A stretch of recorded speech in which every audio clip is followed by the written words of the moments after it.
জীবনে অজুহাতটা সবচেয়ে অসফলতার কারণ। বিশ্বাস না হয় না? আপনি যদি ভাবেন যে কোনো বিষয় যে আমার দ্বারাই পেজে বা প্রোফাইলে কাজ করে আমি মনিটাইজেশন পাবো না, এই যে মনের ভিতরে একটা অজুহাত তৈরি হয়।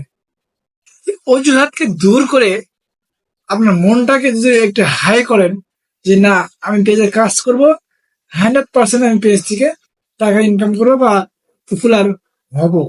প্রথমে আপনি বিনের স্বার্থে কোনো স্বার্থ খোঁজা যাবে না, কোনো অজুহাত খোঁজা যাবে না যে আমি পেজে টাকা ইনকাম করবো। প্রথমে আপনাকে পেজে বা প্রোফাইলে যেখানেই কাজ করেন না কেন, সেখানে আপনার বিনা পয়সায় সার্ভিস দিতে হবে।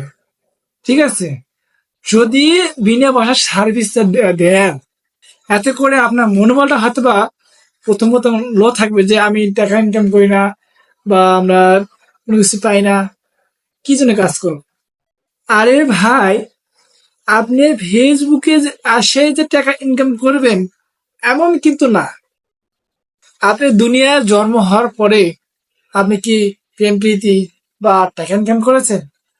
নিশ্চয়ই করেন নাই। তো আস্তে ধীরে ধীরে যখন বড় হয়েছেন, যখন বুঝতে শিখছেন যে না, টাকা ইনকাম করতে হয়, টাকা দিয়ে কি করে বা টাকা কিভাবে আসে, তখন না আপনি যে কোনো চাকরি বা কোনো কাজ করেন, তাই না?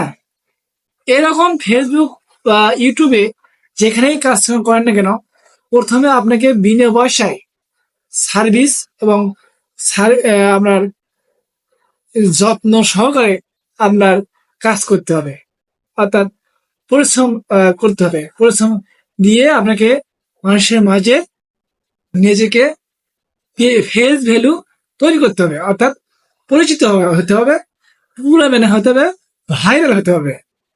মূল ভিডিও আপনি যেখান থেকে টাকা ইনকাম করেন না কেন, ভাইরাল না হলে আপনি কিন্তু টাকা ইনকাম হবে না। তাই দিদি এবং ভাই এবং বন্ধুদের বলছি, অবশ্যই অন্যর ভিডিও দেখুন, নিজেকে মানুষের কাছে পরিচিত করুন কমেন্টের মাধ্যমে, এবং শেয়ার দিয়ে নিজের আইডিয়াকে অন্যর কাছে আপনি প্রচার করুন। এতে করে হবে কি, আপনি এক সময় না এক সময় আপনার পেজটা ভাইরাল হবে আর আপনিও ভাইরাল হবেন। আর পেজ ভাইরাল মানে আপনি ভাইরাল। যদি আমার কথাগুলো আপনার কাছে ভালো মনে হয়, না ভাইয়ের কথা একদম 100 তো তাহলে আমার পেজটা ফলো করে দিবেন এবং আমার সঙ্গে থাকবেন। প্রতিদিন অবশ্যই আমার ভিডিও দেখবেন। এর জন্য বেল আইকন অবশ্যই বাজিয়ে রাখবেন, অল ভিডিও সিলেক্ট করে রাখবেন। তো আমার মূল মেসেজ হলো একটাই, যে কোনো বিষয়ে অবহেলা করতে নেই। আপনার মনটাকে সবসময় শক্ত করে সে কাজের প্রতি মনোযোগ সহকারে অবশ্যই অবশ্যই কাজ করবেন। দেখবেন সফলতা একদিন আপনার ধারে কাছে অবশ্যই দেখা দেবে।